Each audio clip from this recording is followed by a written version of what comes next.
Digital 410 proudly presents the What's the Scuttlebutt podcast with your hosts Don Abernathy, Jeff Copsetta, and Henry Sledge. Welcome, everybody, to another episode of the What's the Scuttlebutt podcast, your favorite World War II based. That's an important message for tonight, World War II based podcast. Henry is still out working on his book. Jeff's got things going on. That's okay. We're going back old school. We're going back with a one-on-one episode. And I said tonight an important part of our theme is base because tonight we're going to go back before World War II. We're going to go back to the Great Depression. And some interesting facts I found out through watching videos and then watching a semi-historical fiction movie called Amsterdam, which I thought was very interesting and brought me up to speed on what I thought was fictional until I do what I always do, which is get out the Google box and start Googling characters from this movie. And I found out, yes, the movie is fake, but the through line was based on true events, and true events that I was surprised I'd never really heard of, considering I've been running a World War II based podcast since 2018, and I have been reenacting since 11 years now. So I did what I always do. I need to find somebody who knows more than me on this particular subject, and I found a gentleman. Colin, welcome to the show. First and foremost, let me just put this out there. For those of you familiar with Mr. Colin DHeaton, yes, he knows a lot about aviation. No, we're not going to talk about it tonight because Jeff would kill me because, as you guys know, Jeff is a huge World War II aviation fan, and the fact that Colin did some consulting on Masters of the Air, we won't get into that tonight, but perhaps if everything goes according to plan tonight, we'll have Colin on a future episode with Jeff and Henry, and we'll talk World War II aviation. But right now, we're going to focus on the Great Depression shortly. More importantly, the bonus Army March, and then what has become known to be as the quote-unquote business plan. But Colin, how are you doing tonight, sir? Oh, pretty good. I appreciate just working on a few projects. What are you working on now? I know you just released a book earlier this year, which was Above the Pacific, correct? Yeah, that's right. Yeah, I'm working on a few film projects right now with some people. Put things together and getting contacts ready for investor meetings, things like that. Fantastic. I guess maybe when things come to fruition, you can come on and promote those. But give our audience a little bit more history about you other than the fact that you write fantastic books. You have quite a library of books, and we will include all those over on WTSP World War II. We'll put a link to you can see and purchase Colin's books. But give our audience a little background on you. I understand you not only served in the Army, but the Marine Corps. Is that correct? Yeah, I served 3 years in the Army, got out, and a friend of mine was a recruiter for the Corps, and he suggested that I go back to work. And so I took him up on his offer, and I did. So I spent a few years there, and then after that, I went to college, and then graduate school, then postgraduate school, began teaching and writing, and all during those years, I would travel between Europe and the U.S., and I was always interviewing, Africa, but I was interviewing people, mostly World War II vets, but I got a couple of World War I veterans and they were still alive. So you're the few who were lucky enough to get those. Oh yeah. I mean, yeah, I got 2 Germans and 3 Americans and 1 British gentleman. And the fact that film was at such an early adaptation back then. Clearly, obviously, we don't have half as much as the context and content we do on World War II. And so for you to get the verbal memories from those gentlemen probably meant a lot to you and provided tremendous value to you and your colleagues. Well, yeah, but I did it as a hobby for 20, 30 years because some people collect stamps, some people collect coins, comic books. I collected people's stories. I collected interviews. That was what I wanted to do. And when I was in high school, actually I was in middle school when I was able to meet General Omar Bradley and talk to him. And we had a pretty good short conversation, not an interview, but and then later on I became acquainted with a few authors who I had written to courtesy of their publishing companies. And one became a very good friend, Colonel Raymond F. Tolliver, who introduced the world to the German fighter pilots, but he had good contacts. And so I began writing letters and had phone calls. And over a period of time, I was able to get together with most of these gentlemen and some women and start compiling a library, which I never really thought I'd be writing books about these people until I found out that some of these books are pretty popular. But I also found out it was the most difficult thing, other than a blind man probing a minefield, was getting a book published. So, but once I cracked the secret and had a couple of good agents, my latest agent I'm still with for 15, 17 years, I guess now. Congratulations on that. So once you have a good agent and you've got a decent product, it's just a matter of finding the right publishing company. And that's a huge thing, whether it's being an author, a musician, an actor, an athlete. Those industries in and of itself, anytime you attach the word entertainment or money to it, there are so many people looking for a quick way to scam others. And as you said, once you find a good agent, you got to hold on to them with all their worth and just trust them. They trust you. You got to build that relationship. And once you get a good one who's not out to, pull a fast one, especially when you're up and coming, you're young into whatever your particular industry is. It's just like anything else. There's always those people out there looking to take advantage of others. And once you find a good one, you just got to hold on to them.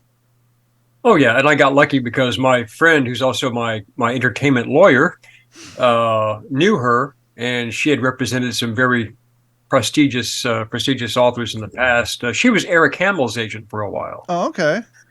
And so she carried a lot of weight in the military history. All she represents is military history. So she specializes, and we've had a great working relationship. So. Well, that's part of the reason why Henry can't be here tonight. I'm not sure if you're aware, but Henry has basically recovered when his father put out with the Old Breed. The original manuscript, I think, was roughly 640 pages, but the publisher said, hey, we're only interested in about 350.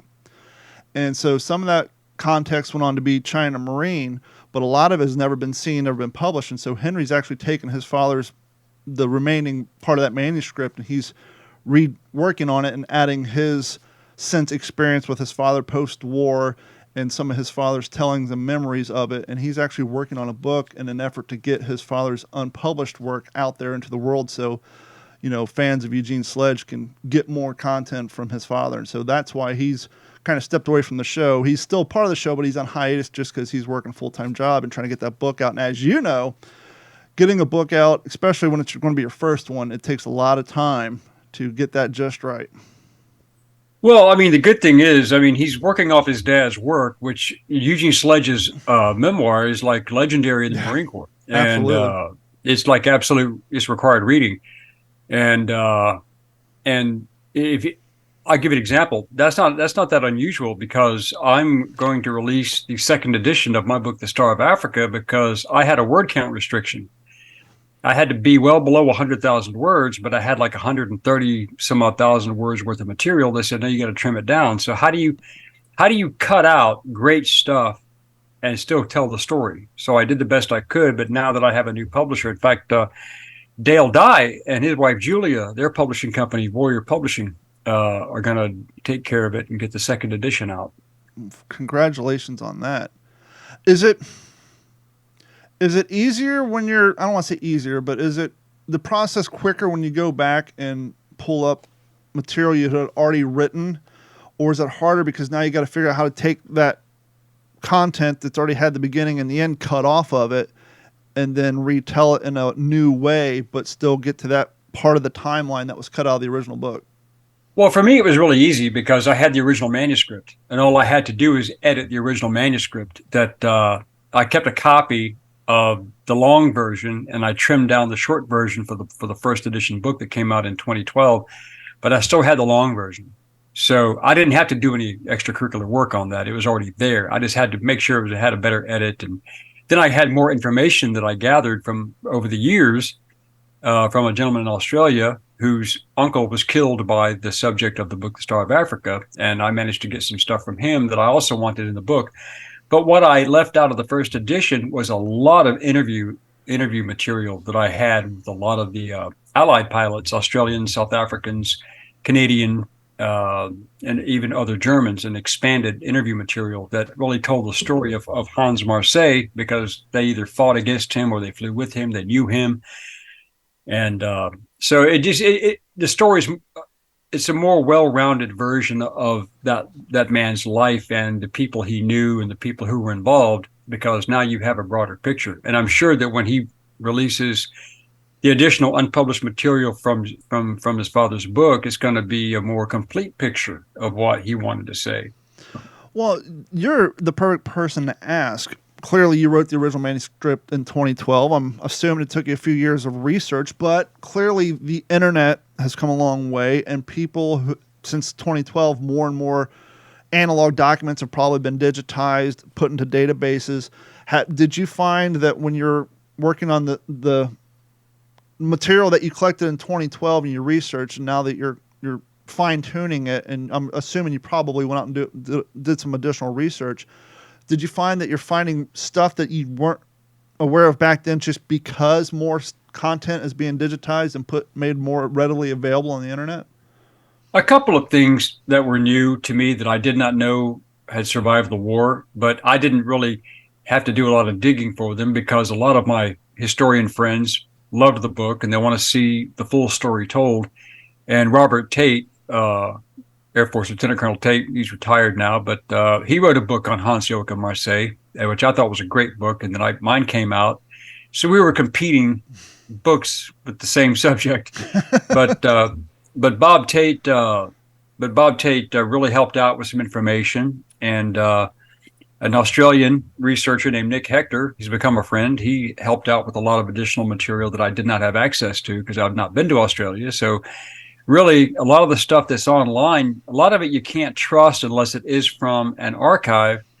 But I spent so much time in the archives in Germany and in Britain and in France and Italy and going through documentation that and Canada that it was nice to have corroborating material from other sources, you know. And my problem that I like to solve is mysteries. And mysteries I like to solve is what Bob Tate does and Nick Hector does and I did. And we would like to, if there was an air combat involving a German or an American, British pilot, whoever, and he shot down somebody, how much luck are we going to have finding out who that guy was he shot down? And that's what I became pretty good at. Bob's great at it, and Nick's great at it. And what I did over the years was I was able, if they were still alive, most of my interviews were with the Germans, the Luftwaffe guys, but I give an example. I interviewed Walter Krupinski the first time with Steinhoff in 84. And then around 2000, I managed to figure out, or 1999, I guess, I managed to figure out who this one particular Soviet pilot was that Krupinski shot down. Wow. I found out he was still alive. And the story goes that Krupinski was in a big dogfight with Gunther Rahl and Hartmann and Steinhoff and Raubach. I mean, the legends of JG-52. And Krupinski had flamed this guy up. And but he pulled alongside him, much like Marseille would do, and he motioned to the guy. And Krupinski said to me, he was just a child. He looked like he was 15 years old. Yeah. So he motions to the guy, go ahead and jump out. I'm not going to kill you. So the guy jumps out, and he remembered the aircraft markings, and he put it into his after-action report. And I was talking to a friend of mine in Russia who had fled Russia. He's not exactly on Putin's Christmas list. I can imagine not. Yeah, but he was this was back in 97 and 98, and he was a historian, Russian historian, and he said, give me the information about that, the date, the time, and all that. And so after about a year or so, we cross-referenced, and I found out that this Ukrainian pilot was still alive, so I managed to get him to come to the Gemeinschaft der Jagdflieger, because I would go every year that I could to Germany for the World War II reunion. And I managed to get Krupinski to meet the guy that he let live. And the guy showed up with his wife, his daughter, his son, 3 grandkids, a great-grandchild. And the guy didn't speak German, and Krupinski didn't speak Russian. But we had a Russian interpreter there. And my Russian is terrible. My German's pretty good, but my Russian's terrible. But finally, Krupinski had told the guy, he said, well, I'm glad you lived because you have a beautiful family. And the guy broke down and cried, and his wife cried, and they hugged each other. He said, if you had killed me, I wouldn't have this wonderful family. Yeah, I was going to say you could probably cut the emotions in that room with a piece of cheesecake just because it had to be so thick. I mean, I could only imagine to be just a fly in the wall in that situation where you have two gentlemen who interacted with each other, depending on when this reunion started, anywhere between 60 to 85 years ago, and then had their family, their children, their great-grandchildren there. I couldn't imagine. And that was great. I mean, there were so many stories like that I mean, Subiru Sakai, the Japanese ace. I mean, he finally got to meet the co-pilot of a DC-3 that he did not shoot down because he saw it was carrying women and children fleeing Indonesia. Wow. And so he waved his other pilots off and said, we're not going to shoot this guy down. As civilians, we don't do that kind of thing. And then later on, that KLM pilot had showed up with his family and met Subiru, and so these are the kinds of stories I like to get out there. Like one of the books I want to write, everyone can write about battles. I've written about battles. I've written about, war crimes. I wrote a book called Occupation Insurgency. I interviewed the last living, 12 SS generals. Wow.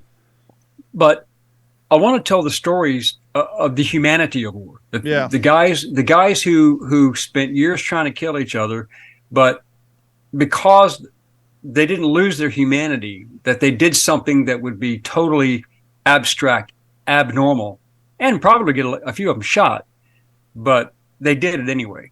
Then that's what my book, The Star of Africa, was about, because Marseille shot down, he was credited with 158 aircraft, but and he killed a lot of pilots, but that wasn't his intent. But he ended up mathematically calculating the guys he let bail out, the guys he allowed to crash land, and the guys that he allowed to become prisoners of war, or the people who were wounded that he couldn't get to, that he would fly to the enemy air base or write a note in perfect English and say, your guy shot down here, these coordinates, go get him. He saved 17 lives that he could have taken, but he didn't. And to me, that's the best part of the story, other than the fact that he, really pissed off Hitler, Goering, Himmler, and Bormann, and the rest of them during a piano concert where he played jazz. But the humanity stories, there are so many. I've got probably 100 such stories. Most people would be stunned to know that SS Lieutenant General Paul Hauser and Brigadier General, later at the end of the war, he's promoted, Brigadier General Leon de Grelle, the Belgian SS commander of the Legion of Wallonia, actually cleared an entire village in the Ukraine. And when they cleared the village, they found that the civilians came up out of these holes in the ground, and they were talking to them. And make a long story short, they said, well, where is your priest? Because all the priests had either been killed by the NKVD or sent to gulags. And so they had a priest in hiding and brought him out. So Gila and de Grelle got permission from Hitler and Himmler to rebuild the church that had been damaged. So they rebuilt the church. They had soldiers set all around the perimeter on a Sunday service, so they could have their first church service since the Bolshevik Revolution. Wow! And this was in 1942, and I thought that was a pretty wild story. And I actually managed to meet an older lady who was a teenage girl at the time, who says, "I remember those men because they said, 'Come on in, come on in.' We thought they were going to take us into the building and burn us and shoot us." No, Gila and de Grelle and the other SS officers and some of the men sat down who were Catholics, and they sat down and went through the service like everybody else. And then they made sure a food truck showed up and gave the people food, and and it's just a wild story, and people don't really hear those stories. Well, speaking of stories that a lot of people don't hear, we're definitely going to have you on for a follow-up episode, because I could clearly just wipe the table and just continue down this road. But I really want to get these stories across, because Jeff and I was talking a few episodes back. Jeff has been reading a lot more on World War I. I just kind of fell into the depression. I started watching YouTube videos, and I came across the story of what happened with the breaking up of the bonus army. But before we get there, let's go back a little bit. And from what I understand, to try to simplify an unsimple history of what happened to cause the Depression. The way I understand it, in a very interesting documentary I watched, they kind of compared when the stock market opened to the public, because prior to that it was kind of just a rich man, behind the scenes corporate thing. When the stock market opened up to the public and you start having all these stock traders, and now as a public everyday Joe, you could call one of these stock traders, buy some stocks. The stock market kind of blew up amongst the public, kind of like the internet did with us in the mid 2000s. Everybody's getting on chat rooms and this and that. And I was watching this documentary. They were saying, they had ticker tapes in beauty salons. They had ticker tapes in, offices, and everywhere is ticker tapes. And from what I understand, when the stock market opened to the public, the stock traders were basically selling stocks without actually collecting money. When it first started, They started collecting money, and then they just basically start giving it out on credit. Because not only did the stock market up, but the whole concept of buying things on credit, and the whole credit system opened up. And so now you have people buying stocks on credit. The stock traders not collecting any cash for it because they know, well, I'm just going to take the cash when they sell this in 2 or 3 weeks. And so many people start doing this. Well, when no one's actually paying anything and there's no cash being handed over for this stuff, and then all of a sudden it's time to collect. Well, we didn't expect this. No one collected any cash when we were selling all this stuff. Kind of sounds like the housing market of 2008. I mean, it's just the whole bubble just popped, right? Am I missing out on something there? No, you're pretty much right. The standard procedure was anyone who wanted to buy stock could put 10% down. The rest was basically taken on credit. And when you had, tens of millions of people, and bear in mind, this wasn't just in the U.S., this was all over the world. And people were not paying full value of the stock shares they bought. They were putting deposits down. The rest of it was given on credit. A lot of it was just given on IOUs, crazy as it sounds. Yeah.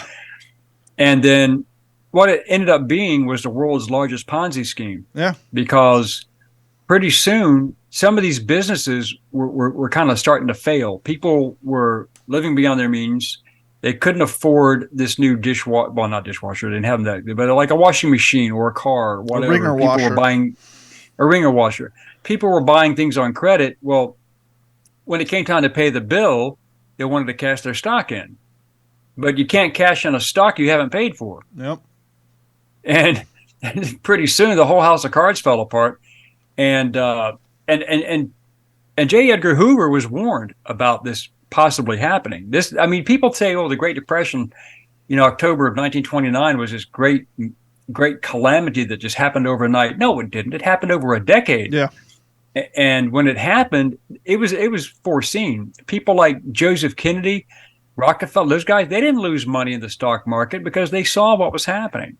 They didn't lose their fortunes. Their fortunes were mostly invested still in European banks and ventures and things like that. But their domestic holdings were secured. They sold stock and got their money back, sat on it, and they just laughed their asses off collectively when everybody else bottomed out. And then because people needed money, they would go to the banks to get their money. Well, the banks had to pay. Woodrow Wilson created the Federal Reserve. Well, Uncle Sammy got his cut. Yeah. And people made the runs on the banks, and people were locked out of the banks. Well, the bank run thing in and of itself is kind of interesting because the stock market kind of crashed, and they worked to kind of build it back up, and it floundered for a bit. And the bank run didn't happen right away. It was a little bit further after. And the way the bank run, way I understand it from the documentary I watched, they kind of pinpoint it to one particular guy. Don't know the guy's name, but it's almost the modern day. It was almost like a pissed off customer on Twitter. Guy went in, said, "Hey, I don't like the way the wind's blowing.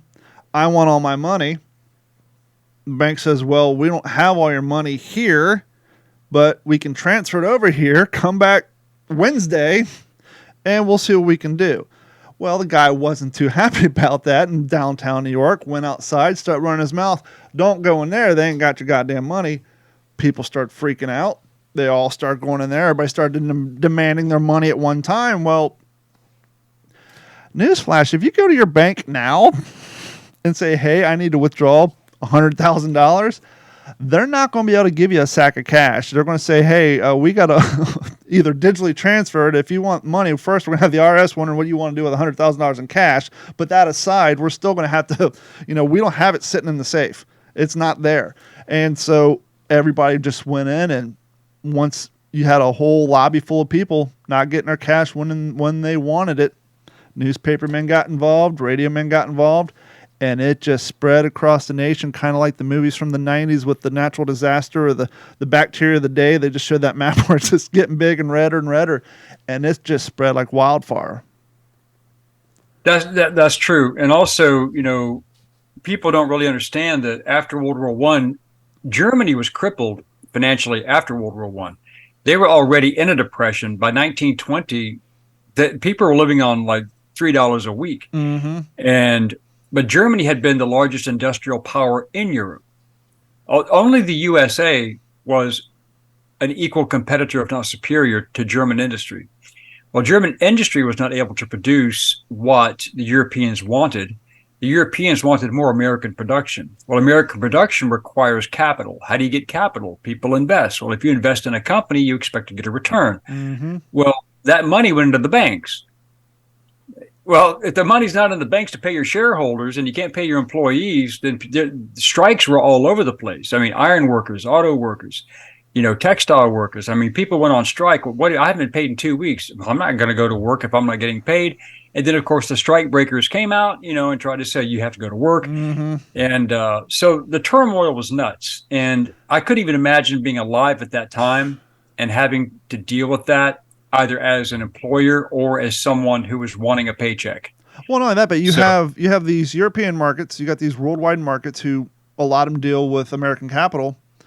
In America, the government's like, okay, we need cash. We need to start repatriating our cash. We need to start bringing our cash that's overseas, because unlike today where it's just a bunch of numbers in a digital bank account, very few people actually deal with cold hard cash.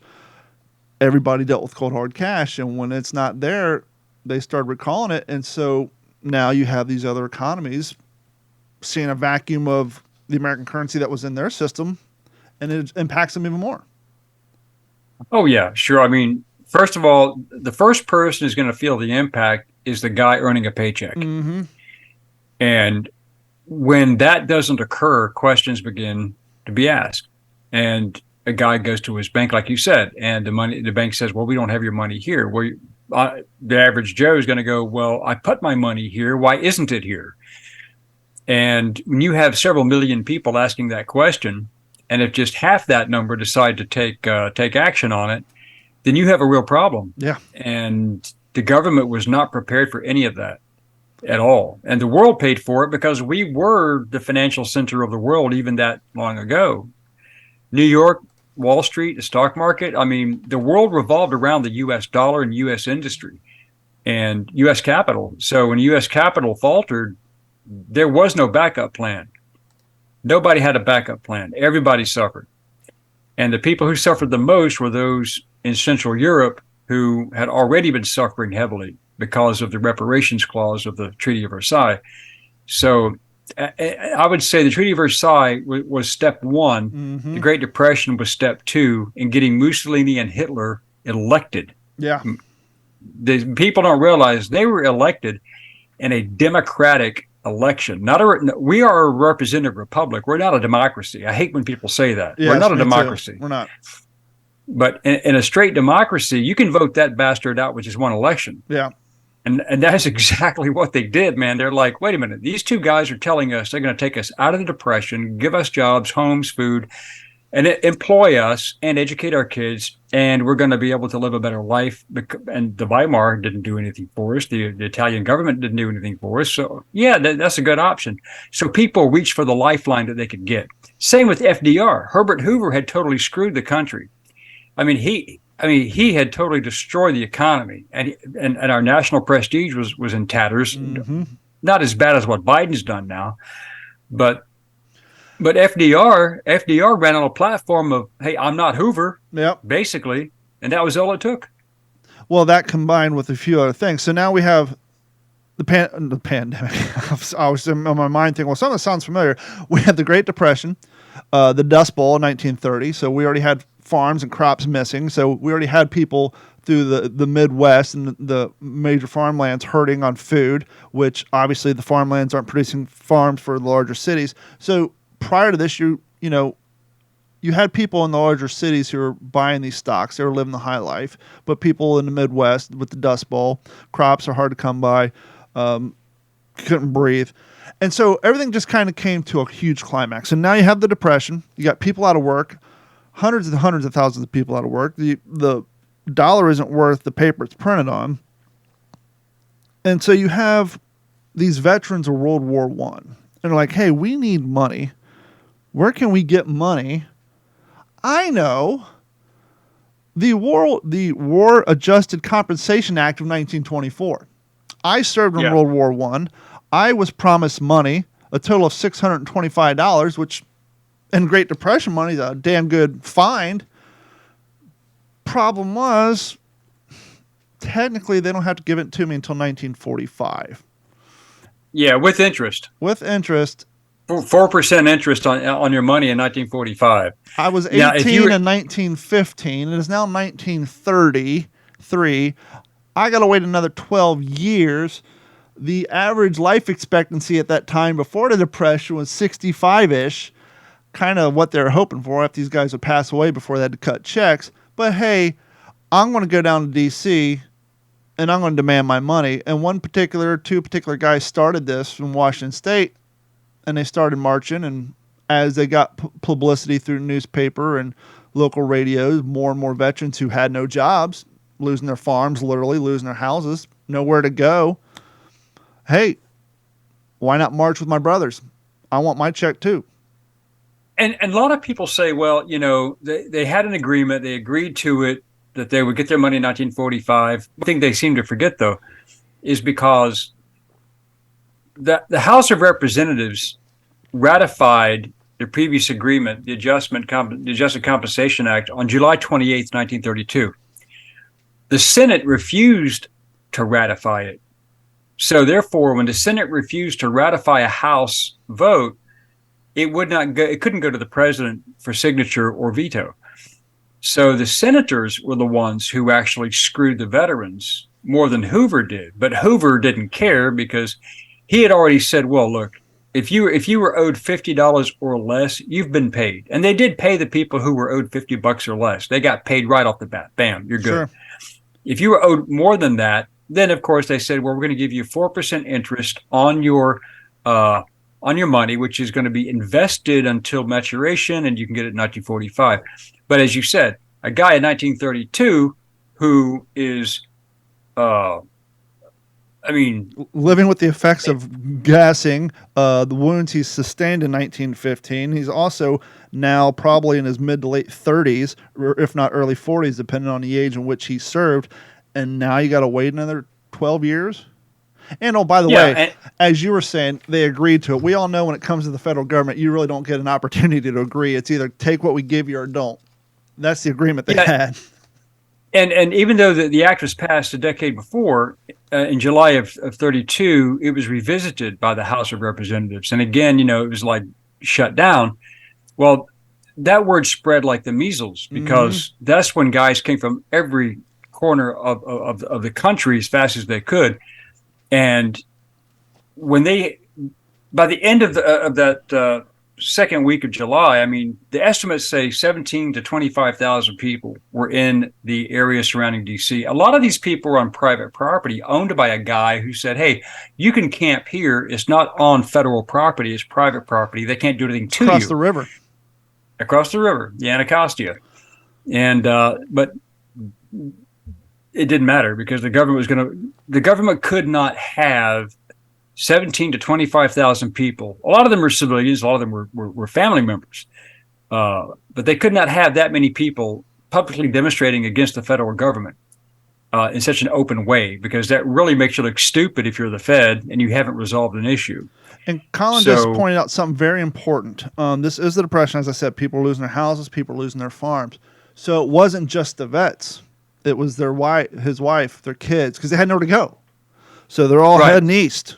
Now they're making a great migration east, starting from California. Everybody just started getting in this long march, hopping in old jalopies on donkeys, wagons, whatever form of transportation, the heel toe express. And they set up these Hoovervilles all through Washington. And one of the things the documentaries like to point out, and it's very true, despite the fact that the military was still segregated back then, despite the fact that you had all the racial tensions in certain states back then, all these bonus army camps, they were all desegregated. They were all living amongst one another because they were all fighting for the same cause. At that point, color doesn't matter. It's all about numbers.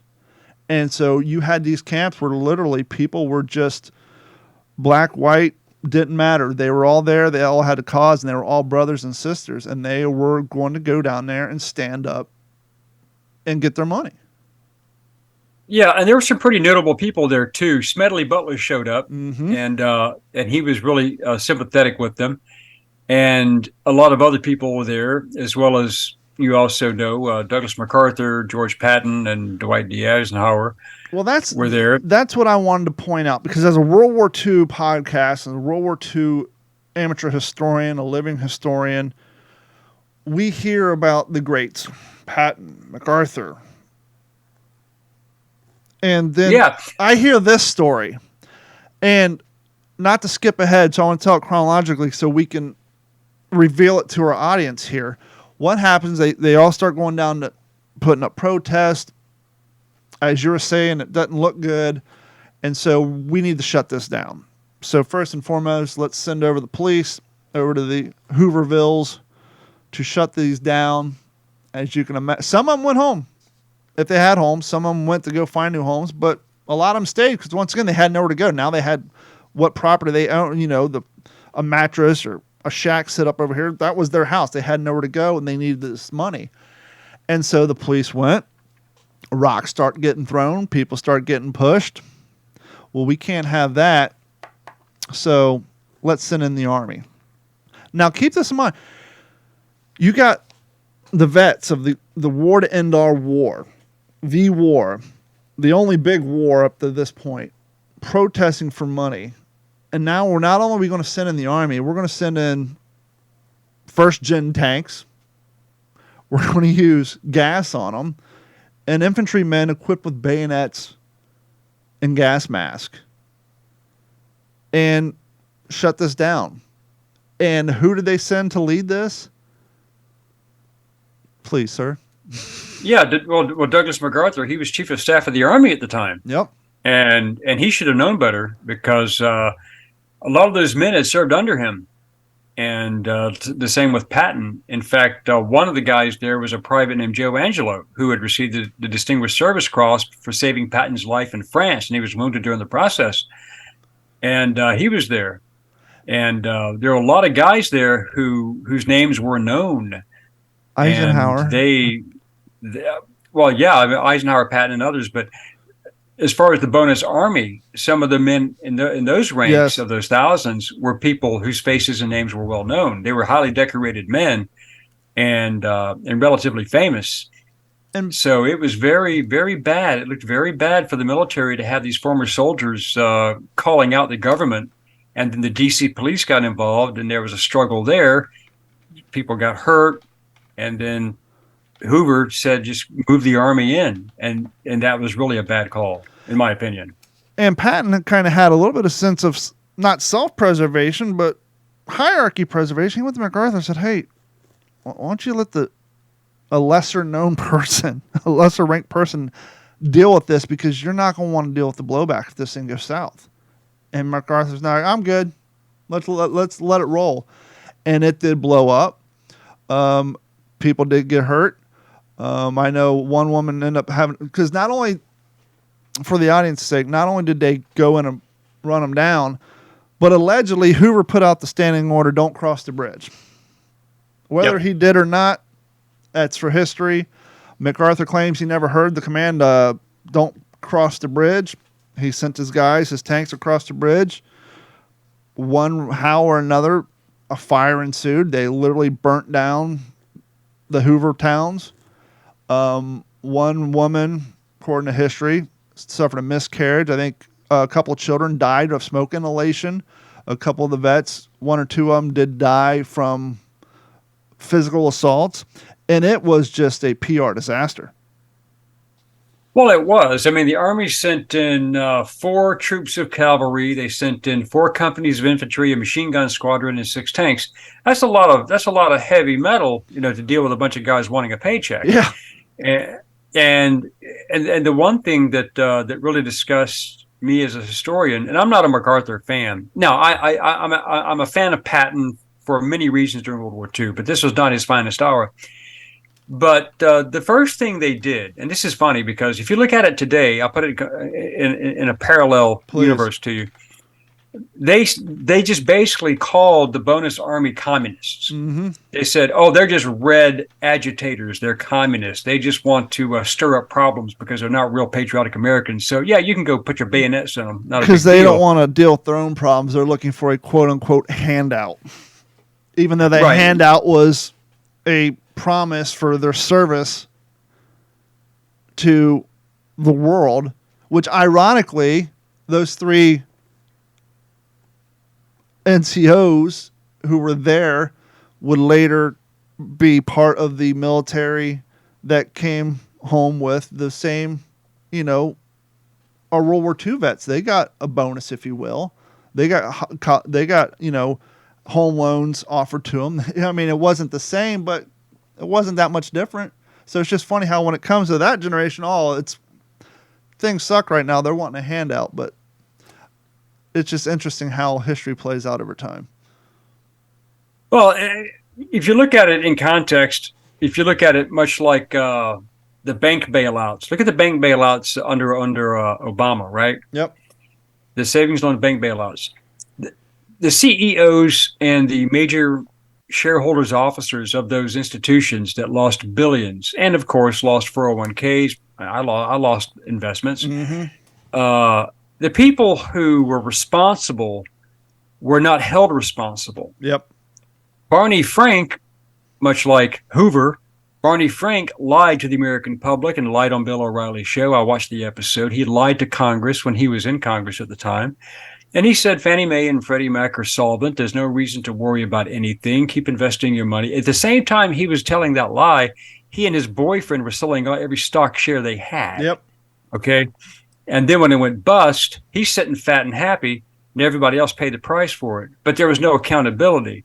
Well, just like with the bonus army, there was no accountability. What they had to do to justify the action was label these people communist, agitators, anti-Americans, this, that, and the other. None of it was true. For the most part, but they had to create playbook we're seeing nowadays. They had to create the false narrative. It's just like today. Today, the liberals, I call them the progressive Marxists. They have to create new crimes to try Trump with because they can't risk having him get back in power because now he knows where the bodies are buried and how to dig them up. So he knows how to take care of problems better now than when he was in the first time around, which is a very good presidency, by the way. But Hoover. Let's pause real quick because you brought up a good point. 2008. Guess who were still alive during 2008? A lot of people who were children during the Great Depression, my grandmother included. My grandfather passed away a few years prior. He was a World War II vet. He did grave registration over in Europe. He was an Eastern Kentucky coal miner prior to the war. He got tired of living that lifestyle, working for government, shit, they called it. Basically, you're living and dying for your coal mine.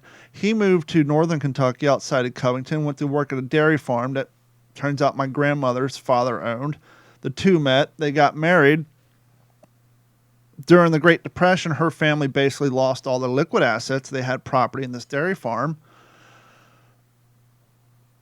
Because they lived outside of Cincinnati and family members, fast forward to 2008, the crash happened. My grandmother lost all the early stock that she had in Procter & Gamble, which was out of Cincinnati, that her family had gained, much like the old janitors you hear about who worked for Microsoft. They didn't get health insurance. They got stock in Microsoft. Well, my family had stock in Procter & Gamble and all these other Cincinnati-based companies. All that went away. And luckily, she had a little bit of land that she had yet to sell because basically my grandfather and her, through the retirement years, just started selling off old family parcels. But 2008 came, she lost everything, just like everybody else. And so here's a woman that was a child during the Great Depression, lived through World War II. Family pretty much lost everything the first time around. And what wasn't lost during the Great Depression and that was actually able to be recouped post World War II was just lost in 2008. And that happened to a lot of people from that generation. And so it's like they got stuck to them twice through bad government management. Well, yeah, but the thing was, the government took care of the people who made the money and lost the money, but they didn't take care of the people who paid the heaviest price for it. And that's the biggest reason why I back in 2008, 2009, I was really angry with my university that I was teaching for because they were wanting to do a few things that I was uncomfortable with. And they wanted to, in January 2007, one of the professors there, who I shall keep nameless at the moment, rang the bell, opening up the IPO for American Military University. Okay. And they began selling shares. So I found it quite interesting that as soon as the university went public, they wanted me to reduce the quality criteria with regard to passing my students on honors violations in particular, because now that they had shareholders and it was a public company, if I failed students who didn't muster, to the cause and do the job or plagiarized or did something like that, every student I failed meant there was not an income coming in. Yeah, my better half's a fourth grade teacher, and she's second grade now. She was fourth grade for years, and she's seeing now teaching the second graders the push them along mentality through COVID. No one failed during COVID. No one failed post COVID. It was just everybody got a passing grade, and now and that right after COVID, a year after COVID, she's dealing with fourth graders who could barely read, but now she's seeing second graders have absolutely no fundamentals. And it's the same way. We're not going to fail them, because if we fail them, we don't have room for new students, and each student has a value associated with them because we get government funding per student. And it's just a shit show. Well, that's the reason why the public school systems and the teachers unions don't like charter schools or private schools. And, you think about it, I know so many people. I have two friends, Sam and Kevin and Sam Sorbo. People will know him from Hercules and other movies. But Kevin and Sam have homeschooled their kids, and she's a great advocate of homeschooling with, the proper preparation. And I just finished producing and editing two series for educational video series for children for homeschooling projects. And it may go to public school. I don't know. But the teachers unions are so against educating kids because if they actually did their job, they wouldn't have enough time to beg, lobby, and promote politicians and lobby for these people who basically do their political bidding. And I think laziness has crept into it, not just Marxism. Marxism's always been a part of it since the 60s. But laziness, abject intellectual bankruptcy, has crept into the educational process. And if you challenge the school system, if you challenge the teachers, holy hell, now you've got Biden's FBI and Ray and Merrick Garland wanting to label you a domestic terrorist because you're not playing along with the program. Well, just to be fair real quick, because I live in South Florida. I live in Florida. Things are a little bit different down here. And I completely agree with you because most of those stories come out of the bigger cities. The sad thing is when we talk like that all the time, people just assume all schools are like that, which clearly they're not. And to that point, the reason Lee County here in Southwest Florida, the reason they were able to handle the pandemic so well is they had already adopted homeschooling. Obviously, their intent is to have students in school, but Lee County already had a homeschooling curriculum available for those who wanted to homeschool their kids. And so when the pandemic came along, all they had to do was create more username and passwords for this online curriculum that already existed, replicate it to a few more servers to handle the server load, whereas these bigger cities that were fighting it, they didn't have this cyber curriculum prepared, and so they floundered, whereas Lee County's like, well, we already have a cyber curriculum out there. We've been offering it to these parents who want to homeschool, so all we got to do now is make username and passwords for all of our normal, our in-school kids, give them Chromebooks, and, start telling the teachers, here's a Google Classroom account, and that's how we were able to transition. And so it didn't we didn't have the gap that a lot of districts had throughout the country, especially in the larger cities who had been fighting that. But back to the point at hand. So now you have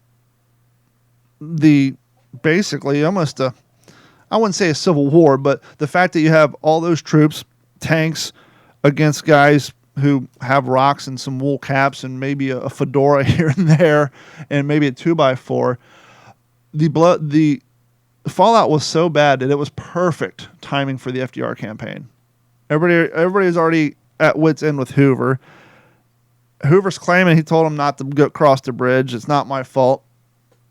Whatever. Now, campaign's coming up. He loses the election. And now, he lost the election big time because everybody blamed Hoover for the Great Depression. Yeah, they blamed Hooverville. Yeah, and the Hoovervilles, right, and the homeless situation, unemployment.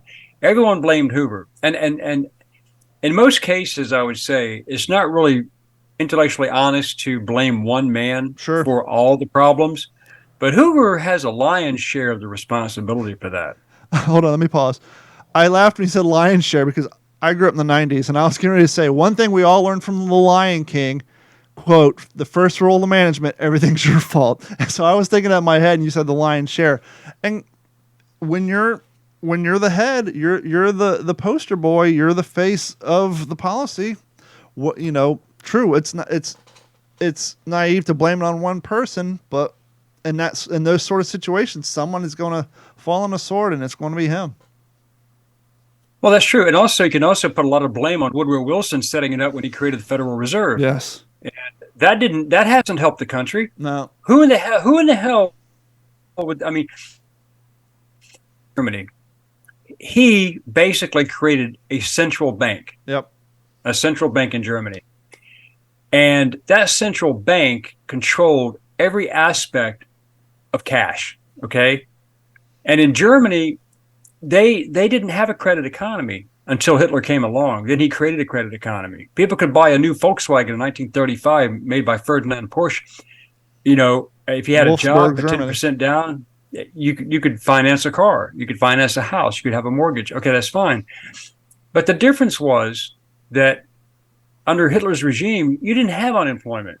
If you didn't want a job, he built a place called Dachau. We'll re-educate you. Mm-hmm. Okay? And we had massive unemployment in this country that was crippling us. And then, of course, FDR tried to resolve that issue when he got elected with his Tennessee Valley Authority and all of his other projects.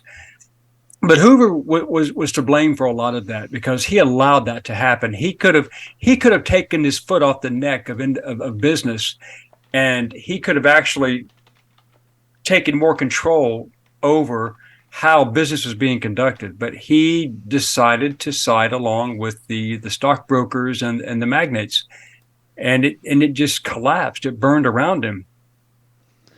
And so FDR gets in. He comes up with his New Deal. He creates all these works programs. And as we were saying earlier, during the Bonus Army March, you had certain people who didn't like the idea that you had veterans and citizens asking for money for services previously rendered.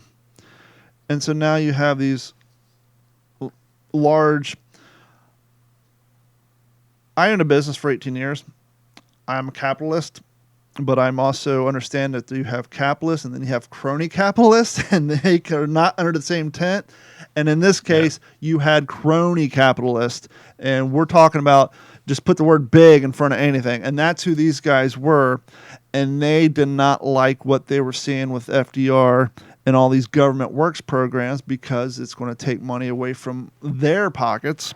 And so they started seeing FDR is clearly a socialist. He's a communist.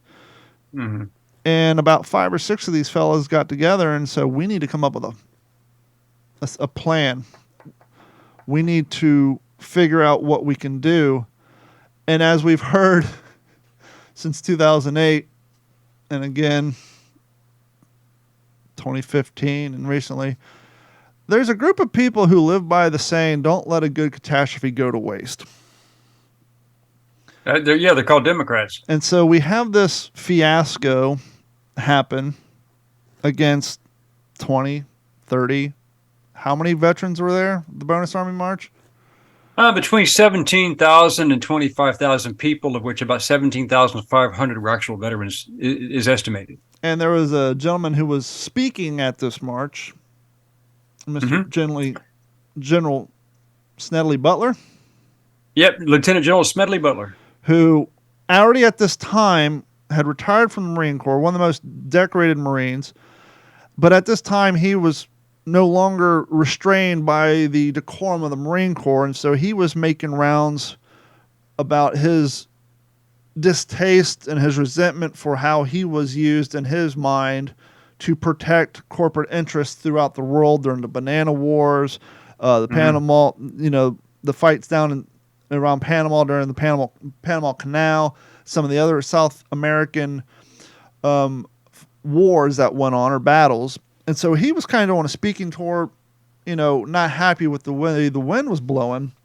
And so you had these crony capitalists that said, we got a bunch of resentful war veterans who have military training who just had their ass handed to them by the current administration and current army.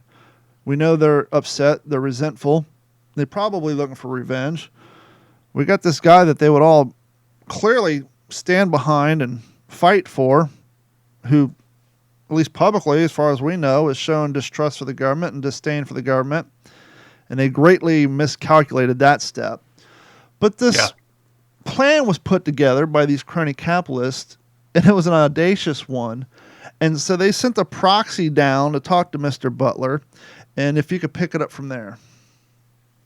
Yeah, there were several people who actually had a meeting with him, and what they wanted to do.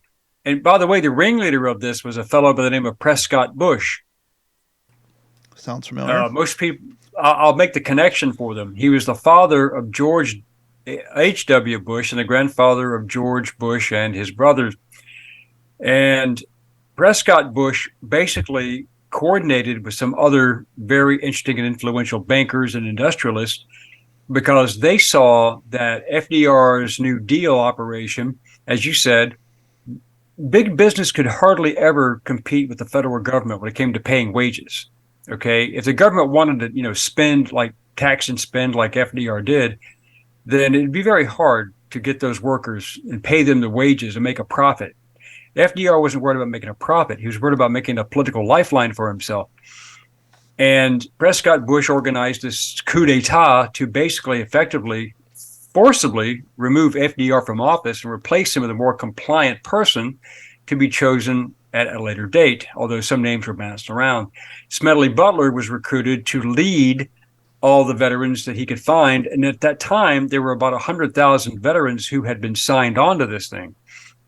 And they believed that Smedley Butler would lead them down Pennsylvania Avenue, go in there, grab Roosevelt, put him in jail or whatever he had to do, and then reinstate a new president that would be more compliant to free market capitalism, or as you say, crony capitalism.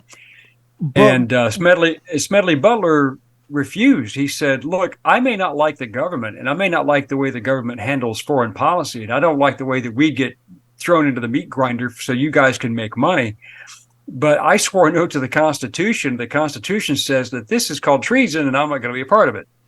Yeah, and so you had the Community for the Sound Dollar. These are the guys who wanted the restoration of the gold standard. They were kind of involved. But they knew that they couldn't just say, hey, Smedley, we're going to throw you in there and give you power. They kind of had to lay the groundworks for a fake position. And so what they offered him is, hey, we're going to make you the Secretary of General Affairs.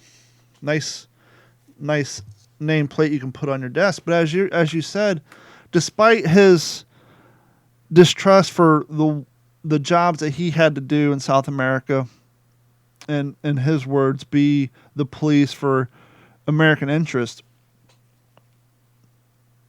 I think one of the things that Smedley Butler was able to do, which a lot of people are unable to do, particularly nowadays, is disassociate America, Americans, the Constitution, and the federal government. America and Americans, we have our own flag. It's called the American flag. And this is one of the things that annoyed me to hell and back when I saw all the flags getting burnt during all the protests. It's like, you understand the United States government has their own flag. If you have, or this, the police force that you're protesting against, or the city capitol, all these organizations have their own flags, but you're burning the flag that represents us, the people. Perhaps go buy a different flag to show your disdain towards the correct people that you're angry at. But no, people tend to associate all in one. And Butler's like, no, I'm not happy with the current government. I'm not happy with the government that was involved when I was in the Marine Corps leading these operations. But I truly understand what the foundation of the country is, what the people are, and the experiment that if we get involved, we can change how things operate. And so, no, I'm not going to go about this in a illegal, treasonous way. I'm going to go about it the legal way, which is speak up, speak out, and change things through voting and election, not a coup d'etat and an overthrowing of the government. I've already seen that enough in other countries.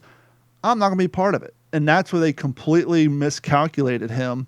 They just see and hear the radio clips of him, the newspaper articles of the Marine who's angry against the government, and they completely miscalculated him. Well, not only that, they turned on him. And what they did was he wrote his book, as you know, War is a Racket. And what they tried to do was claim that Smedley Butler was the instigator trying to promote this overthrow and all this other stuff. Then he proved that was a lie. And then when he called out by name every single person involved who was well known back then in the business world, he went in front of Congress, and they wanted to shut him down, and he had the proof, he had the evidence, and they still shut him down. And so yeah, it was a very bad time and in modern day for the country. And in modern day equivalency, it would be like Bill Gates, Steve Jobs, Elon Musk, Kevin, the guy from Twitter. It would have been like them all trying to overthrow the president. And then when it comes to light, not only did they slander and besmirch Smedley's reputation, but magically, nothing happened to any of them. Not even brought up on a single charge. Just after I was like, whatever. I need their help to get things moving here. So no harm, no foul. Well, there was a deal made. It was kind of like this. I mean, Harry Hopkins got involved, of course, but it was like, well, we could try you we could have you arrested for sedition and conspiracy to overthrow the government, or you can handsomely help me with my projects, and we'll just let bygones be bygones. So one hand washed the other until it was rubbed raw, and they got along. Well, there was one loose end. I forget the gentleman's name. If you guys want to see this in a easily consumed, entertaining format, there is a movie put out, which surprisingly no one really heard of. I didn't see it until streaming. It was called Amsterdam. And it features Christian Bale, Margot Robbie, John David Washington, David O. Russell, a handful of people. Once again, the three main characters are made up. But an interesting fact about that is Christian Bale plays a World War I vet who was a doctor, and post-war he is helping to, and this is kind of cool where they include history. It really had nothing to do with the story, but it's still history and it's important. And that was the increase of interest and development and the word I'm looking for, in plastic surgery. Plastic surgery went from a new technology to leaps and bounds with all the work that these World War I vets had to do. And Christian Bale's character in the movie, he was a doctor that was helping guys, get plastic surgery and all that. But interestingly enough, they pretty much changed all the characters' names in that movie except for the one guy who was the proxy between what they called the Circle of the Five in the movie and Robert De Niro's character, who was playing the general. They didn't call him Smedley Butler, but it's interesting. They actually have him giving that same speech in front of the Marine Corps logo that Butler did, word for word. And it's clearly based on it. But the one character in the movie they didn't change, I forget his name, was the guy who kept going to Butler that was going overseas talking to these people. And so when this thing was all wrapped up in a nice pretty little bow, he was the one loose end. But interestingly enough, he died of natural causes at 32. the one guy who was sent to broker the deal. I wish I could remember his name.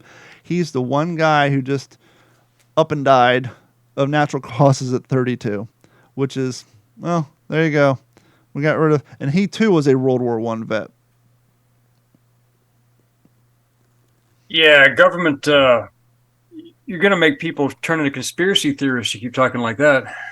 Or this live stream will get kicked off of YouTube, but that's another story for another time.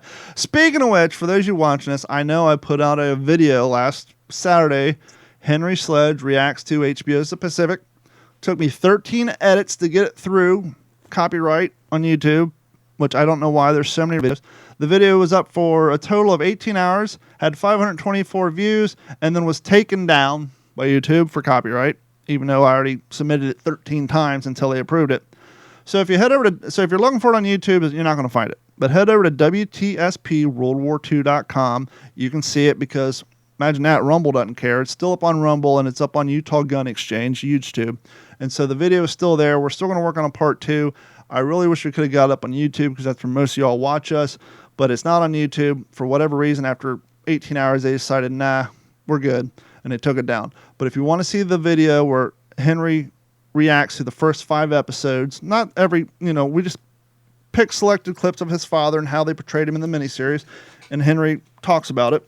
If you want to see that clip, head over to WTSP-World-War-2.com. And then obviously when we get part 2 up, we'll let you all know. Please head over to WTSP-World-War-2.com. Click on the Patreon link. Sign up and subscribe. It goes a long way to help us what we're doing here over at the channel. And I understand, speaking of depression, we're kind of living through it again. I understand money's tight. Times are hard. And so if that doesn't work for you and you still want to support us, just simply go watch some of our YouTube videos. Go watch What's the Scuttlebutt podcast, some of our other podcasts, our fishing content and all that. You can help us out that way. And we hope you guys found interesting the story of the business plan and the craziness. I was completely shocked, to be honest with you, Colin, when I'm watching the documentary about the bonus army and then how it broke down, and then that was MacArthur, Patton, and Eisenhower. It's like, as a World War II aficionado, those are like the 3 names that we're supposed to shine a spotlight on. And you're like, I would have loved to have been a fly on the wall at the end of World War II when these names are now in all the newspapers and shined up. I would have loved to have gone to like a VFW and talked to some World War I vets who got ran out of D.C. by these 3 guys and just said, so, how do you feel about this? Because I was completely shocked. I was dumbfounded. Like, they did what? And when you're reading World War II books and World War II documentaries, you would never think that MacArthur and Patton would have been walking over a bridge in Washington, D.C. with tanks and men with gas and bayonets setting fire to a camp of World War I veterans. Yeah, and I break it down this way. Eisenhower really didn't have that much involvement. He was the adjutant, and MacArthur was in charge, and MacArthur issued his orders, which he said came from the president. So, and Patton followed his orders. Yeah. Now, back in those days, we didn't have what we call the code of conduct. Yeah. Where you can lawfully disobey an unlawful order. So, was it a lawful order or was it an unlawful order? That's up for legal debate. But MacArthur led it. Patton led his guys, and MacArthur gave out the word that, hey, these are all communist agitators. A lot of these guys aren't even real veterans. They're just here to stir up trouble. Well, yes, at the expense of your career, you could have done the right thing. But in order to maintain your trajectory with promotion and maintaining your career, you follow your orders. Okay? Yeah, and I guess you got to take in the fact that they didn't know how far this was going to go. In their mind, they're protecting the Capitol.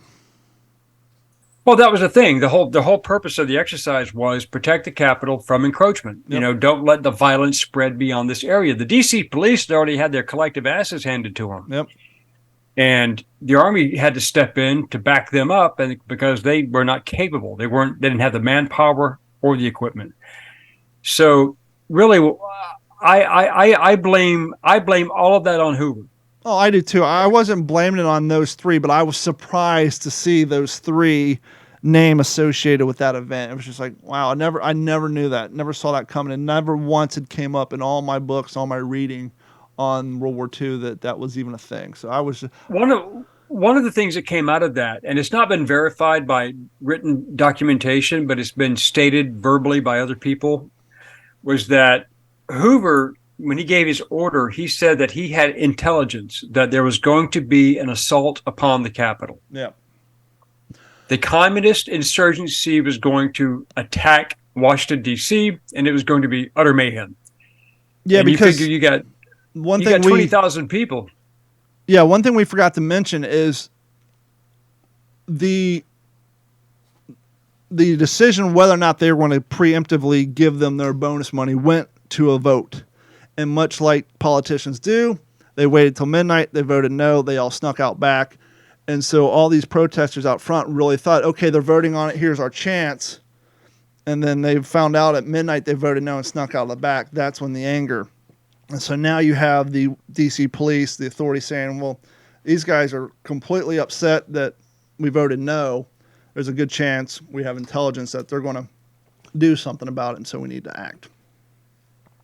Yeah, and it was overkill in my opinion. And by the way, it was even established by the Army and the government that there were no large numbers of, most of those men did not have firearms. They didn't have weapons. They didn't come with weapons.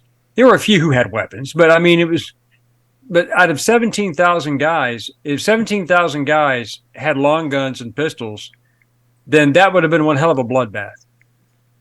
But they weren't armed, and it really was an overkill. All they had to do, in my opinion, was set up some barricades and just starve them out. That's all they had to do. And I think that's just a good note to wrap it up on. I want to thank Mr. Colin DHeaton for coming on.